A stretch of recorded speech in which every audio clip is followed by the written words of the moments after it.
आज तलाक के मुकदमे की पहली पेशी थी। रोशनी अकेली ही सुबह जल्दी आकर कोर्ट के बाहर बैठ गई थी।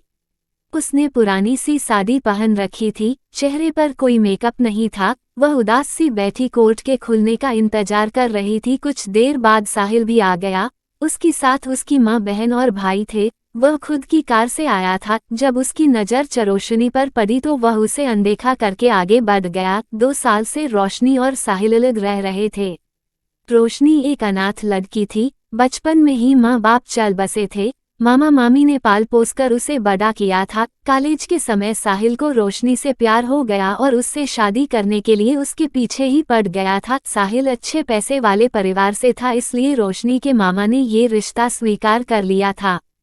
फिर रोशनी की शादी साहिल से हो गई। एक अनाथ लड़की को पैसे वाला परिवार मिल गया था, प्यार करने वाला पति मिल गया था। मानो रोशनी के भाग्य ही खुल गए थे। मगर आगे की जिंदगी रोशनी के लिए बहुत कठिन थी, क्योंकि उस घर में साहिल के अलावा रोशनी को कोई पसंद नहीं करता था। क्योंकि ये शादी संतोष के जिद के कारण हुई थी। साहिल की बहन, माँ, पिता, भाई सभी चाहते थे कि साहिल रोशनी को छोड़ दे। फिर षड्यंत्रों का दौर चला। रोज साहिल के सामने रोशनी को गलत साबित किया जाने लगा। साहिल कुछ समझ ही नहीं पाया। 1 साल होते होते साहिल को भी रोशनी से नफरत होने लगी थी। जब तक पति का साथ मिला तब तक रोशनी उन लोगों से लड़ती रही, लेकिन जब पति का साथ न मिला तो रोशनी अब टूटने लगी थी। उसका पति अब उसकी अपेक्षा करने लगा था। इसके बाद रोशनी अपने मामा के यहाँ मायके आ गई थी, लेकिन यहाँ भी उसकी किस्मत ने उसके साथ छल किया। कुछ समय बाद मामा चल बसे। मामी पहले से रोशनी से नाराज थी। मामा के चले के बाद मामी ने रोशनी को अपने घर से निकाल दिया। अब वह अनाथ के साथ बेघर भी हो गई थी। जैसे तैसे करके उसे ब्यूटी पार्लर में काम मिला। 4,000 रुपये महीना। कुछ पैसे रूम किराए में खर्च हो जाते। बचे पैसे से वह किसी तरह अपना खर्च चलाने लगी। रोशनी का घर छोड़े उसे 2 साल हो गए थे। फिर रोशनी को एक नोटिस मिला जिसमें साहिल ने उससे तलाक मांगा था। आज कोर्ट में तलाक पर पहली सुनवाई थी। नाम पुकारे जाने पर वह कोर्ट रूम में आई।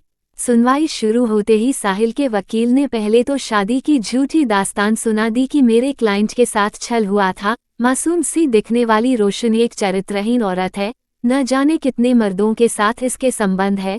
साहिल की माँ कई बार इसे रंगों हाथ पका। इसने छल करके धोखे से मेरे मुवक्किल को अपने प्यार के जाल में फंसाया और फिर शादी करके उसकी जिंदगी तबाह कर दी। कोर्ट ने रोशनी से पूछा, क्या आपका कोई वकील है?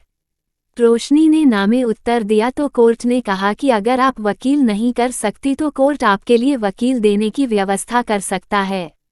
रोशनी बोली, मुझे वकील नहीं चाहिए जज साहब। जज बोले, क्या आप अपने ऊपर लगे आरोपों को स्वीकार करती हैं?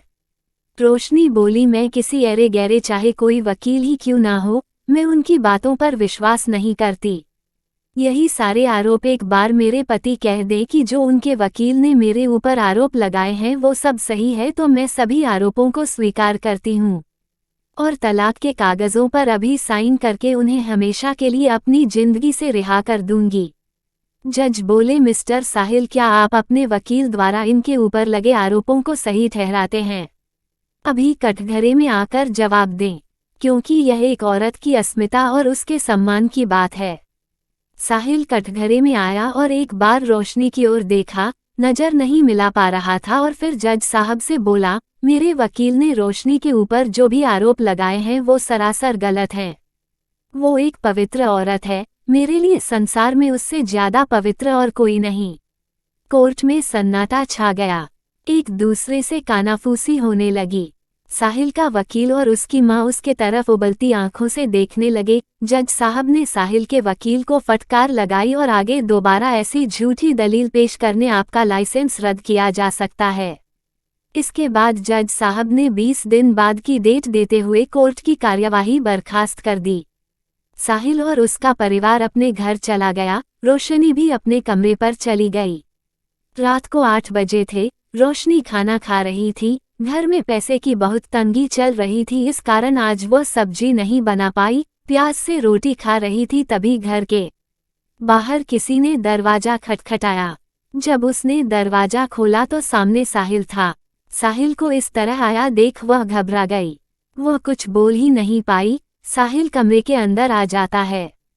उसने ने देखा कि एक थाली में प्याज और रोटी रखी थी। रोशनी हिम्मत करके पूछी, ऐसा क्या काम पड़ गया जो आप इतनी रात को यहाँ चले आए? साहिल बोला, तुमसे माफ़ी मांगने आया हूँ। मुझे नहीं पता था मेरा वकील तुम पर इतने घिनौने आरोप लगाएगा। रोशनी बोली, जब रिश्ता ही नहीं रहा तो माफ़ी मांगने का क्या मतलब? जाइए, मैंने आपको रिहा किया। मेरी पूरी जिंदगी दुखों में गुजरी, लेकिन आपने इस गरीब से प्यार किया, इसके लिए आपका शुक्रिया। आपने मुझे अपने घर की इज्जत बनाया, इसके लिए आपका शुक्रिया। साहिल बोला, एक बात कहूँ? रोशनी बोली, क्या? साहिल बोला, माफ़ कर दो मुझे। रोशनी बोली, किस लिए? साहिल आगे बोला, तुमसे गलत व्यवहार के लिए, तुम पर भरोसा न करने के लिए। मेरा पूरा परिवार तुम्हें घर से निकालना चाहता था, मैं भी उनकी बातों में आ गया, इसके लिए मुझे माफ़ कर दो।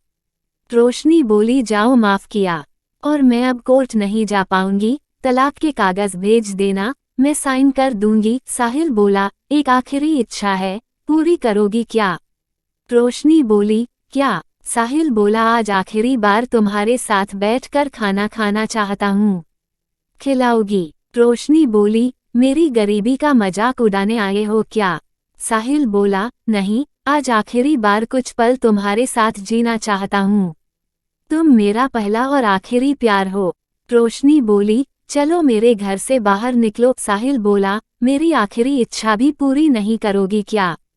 वह बोली, जो इंसान सही और गलत में अंतर नहीं कर पाता, मैं उसके साथ एक पल नहीं बिताना चाहती। साहिल बोला, एक और मौका दे दो, मैं अपनी गलतियों को सुधारना चाहता हूँ, मैं तुम्हारे साथ पूरी जिंदगी बिताना चाहता हूँ, मुझे माफ़ कर दो यार। रोशनी बोली, क्या बार बार माफ़ी मांग रहे हो?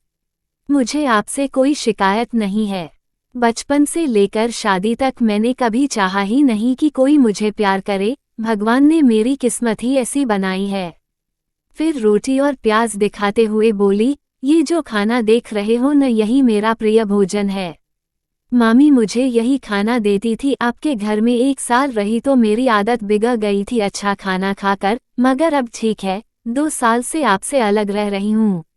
वापस जिंदगी उसी सफ़र पर लौट वन आई है। मैं अब नहीं चाहती उसमें कोई व्यवधान पड़े, इसलिए आप चले जाओ, मैं अब आपके साथ नहीं चल पाऊंगी। आपकी संपत्ति आपको मुबारक, तलाक के बाद मुझे कोई गुजारा भत्ता नहीं चाहिए। वह बोला, इतना निष्ठुर न बनो, इसलिए आप चल जाओ, मैं अब आपके साथ नहीं चल पाऊंगी। यार, अब मैं तुम्हें छोड़कर कहीं नहीं जाने वाला, अब यही रहूंगा तुम्हारे साथ हमेशा के लिए। चाहो तो धक्के मारकर मुझे यहाँ से बाहर निकाल दो। फिर साहिल ने प्याज रोटी उठा ली और खाने लगा, मगर एक निवाला भी अंदर नहीं उतार सका, गले में अटक गया, हिचकी शुरू हो गई। रोशनी को हंसी आ गई और पानी देते हुए बोली, गरीबों का खाना है साहिल बाबू, आप अमीर इसे नहीं खा पाएंगे, लीजिए पानी पी लीजिए। उसे हंसते देखकर साहिल रोशनी की तरफ एकटक देखने लगा, इसी प्यारी सी मुस्कान पर तो वह फिदा हो गया था। वह पानी पीते वक्त उसे ही देख रहा था। रोशनी उससे नजरें नहीं मिला सकी, इसलिए नजरें झुका ली। साहिल ने उसका हाथ पकड़ लिया और बोला, जानू, एक मौका मुझे दे दे यार, मैं तुम्हारे बिना नहीं जी पाऊंगा। रोशनी ने हाथ छुड़ाते हुए बोला, 2 साल हो गए, मेरे बिना जी तो रहे हो। वह बोला, जी कहा रहा हूँ, हमेशा तुम्हारी याद आती रहती है, हमेशा दरवाजे की तरफ नजरें टिकाए रहता कि काश तू लौट आए। आओ लौट चले, मुझे तुम्हारे साथ जीना है।